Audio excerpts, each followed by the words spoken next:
my family was very musically inclined. So, you know, my sisters and I, we were part of our church. Like, there was like this church called Word of Life in Hawaii where we grew up, and we became part of the church. And like every Friday, they would have this like youth like pastor, like where they would have like a youth kind of like sermon session thing where like the first like hour were these performances and like takes on pop culture and dancing and singing and stuff, and then the pastor would go on for like another hour. So it was almost like 3 hours. Like, it was a lot of fun, and it was fun, and it was something that was a reason to get out of our house that my very strict and abusive father couldn't tell us that we couldn't go to and be part of, because, you know, my father was like a Christian, and imposed, you know, his like ideology on us. And yeah, that was our way out of the house.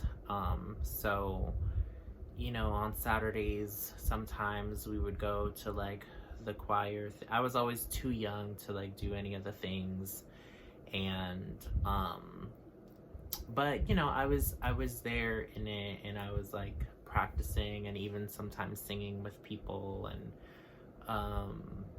you know, doing talent shows with my sister for our church and stuff. And yeah, we really were just like music was that escape from like the terrible things that we were kind of going through via our father.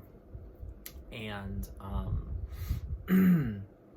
so that's why, you know, that's why I still try to stick with music today, or, you know, all kinds of genres. And I think when it comes to that, I think it's, well, I think with my particular art process is I don't know if I do it as often as like I used to. Like, for example, when I was in high school, my friend and I would trade sketchbooks at the end of the day. So I would like start off, you know, drawing in this one sketchbook that was mine, and at the end of the day we would swap, and we'd like look through each other's stuff and like feed off of each other's stuff, and then the next day we'd come to school and you know, have the sketchbook and for the whole next day, and then swap at the end of the day. And then on weekends we would just swap each other's sketchbooks. So like that was a time where I did nothing but draw, and we have like 4 or 5 sketchbooks that are filled with our artworks. I think she might have 2, I might have 2. I might have lost some of them because of like, it's been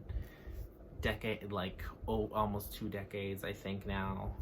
So yeah, we would just draw, and then I would like write.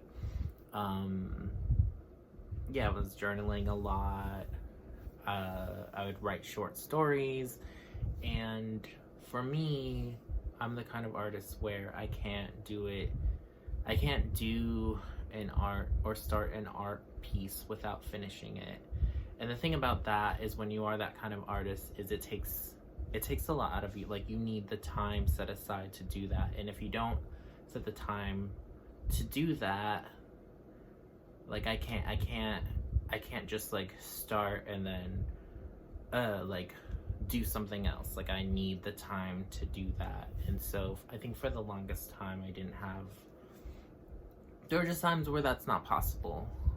So I think I wouldn't even like try to start an art project unless I knew I had time to really delve into it. One of the last art projects that I did, I was only gonna try to spend like a few hours on it. I ended up, according to Procreate, which, you know, it's an art piece commission that I did for the Night Out for Safety and Liberation. It's called like the acronym is No SL, and it recently came out. And you know, I felt like they weren't really paying me enough to do like a whole like so much. So I was like, I'm only gonna try to my best to spend like 3 or 4 hours on this, keep it, you know, simple, smooth brained.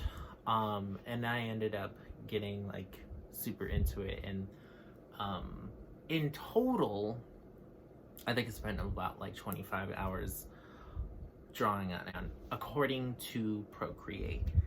And it doesn't look all that like, it's not something that's like super complicated or anything. It's very simple. It's actually way more simple than like what I'm used to, but I haven't gotten into art like that in a really long time. And yeah, that's just how my process is. I need the time to do it, and like I'm like, why don't I have as like the amount of work that I have isn't equal to the amount that other people might have.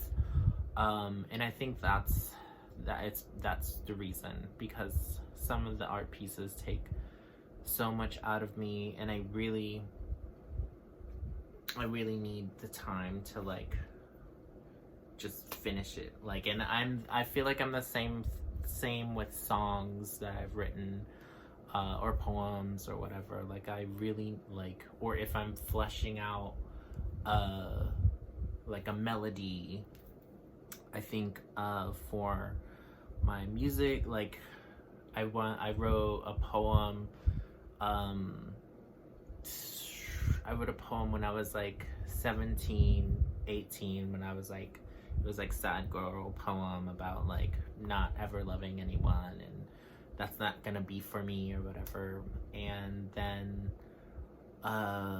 like a decade later, I turned that into an actual song. And I like the art that I repurpose for specific like causes and means. Like I said, in my late teens, early 20s, I was like super into drawing androgynous people who, you know, were gender non-conforming.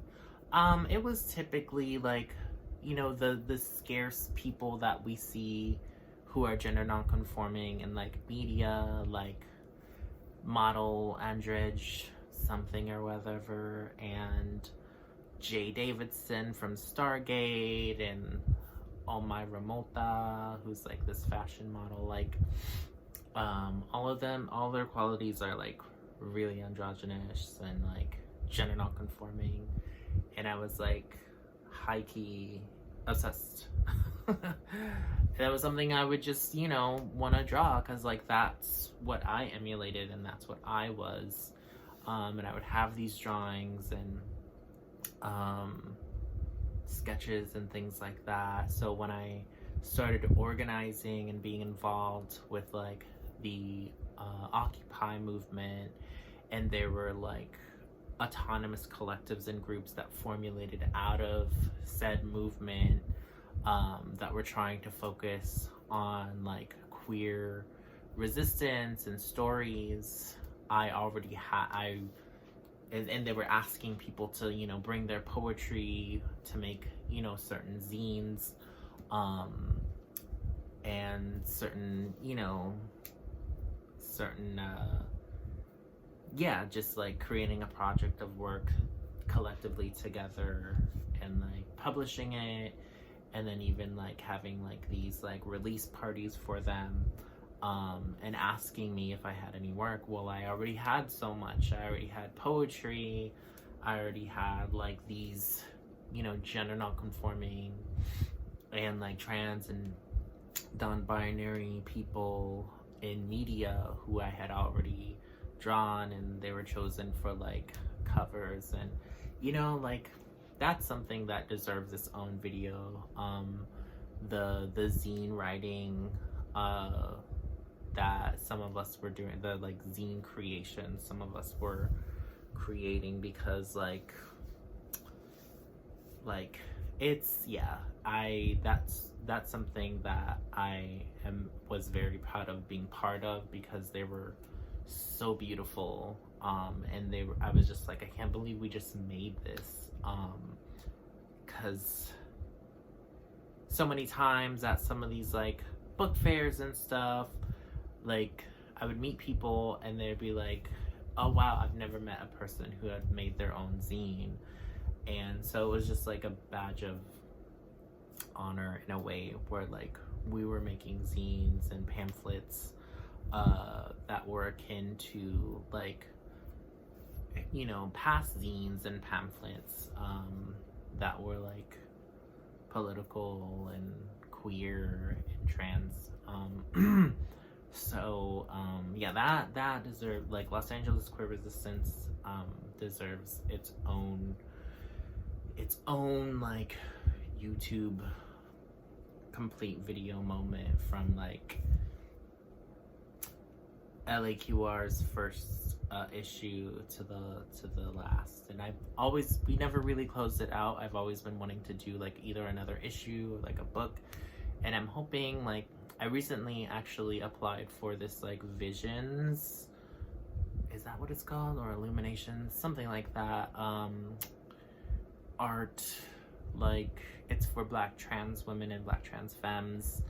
And I recently applied to it, and it's like you can win like $10,000, and I'm like, oh my god, like, please, like, can I just win things? Can I just like get that? Or like, if anyone sees this and wants you know, to like submit me for a MacArthur Genius Grant, I'm not saying, you know, like I like I would definitely have a lot to do with said rewards and money that is given to me through those means.